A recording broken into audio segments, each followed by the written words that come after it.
रविवार की रात थी जब राज ने पहली बार हलचल सुनी। उसके कमरे में अंधेरे में कोई चीज सरसराई। उसने सोचा शायद ये उसका मन का वहम है, लेकिन जब वो सोने लगा तो फिर से वही आवाज आई, इस बार और तेज। राज ने अपने दरवाजे की ओर देखा। उसे लगा कि जैसे कोई उसके पास खड़ा है। वह कांपने लगा, फिर भी उठने की हिम्मत जुटाई। दरवाजा खोलते ही वो सन्नाटा उसके चारों ओर फैल गया। अचानक उसके कमरे की लाइट जल उठी, लेकिन वहां कोई नहीं था।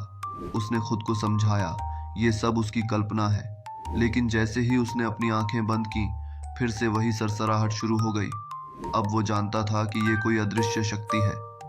वह बेताब होकर कमरे से बाहर निकला, लेकिन जब उसने लिविंग रूम में कदम रखा तो उसकी सांस थम गई। उसके परिवार के सभी लोग जो पहले वहां थे अब गायब थे। अचानक उसे महसूस हुआ कि उसके पीछे कोई है। जब उसने पलटा तो देखा कि अंधेरा भरे कोने से एक काली छाया उसकी ओर बढ़ रही थी। उसकी चीख बेजुबान रह गई। अगले दिन राज का कोई नामो निशान नहीं मिला। उसके परिवार ने सोचा वो कहीं चला गया, लेकिन अंधेरे में उसके साथ कुछ और भी था, जो अब उसकी आत्मा को अपने साथ खींचने के लिए तैयार था। उस रात राज की कहानी खत्म हो गई, लेकिन उसकी चीखें अब भी उस घर में गूंजती हैं।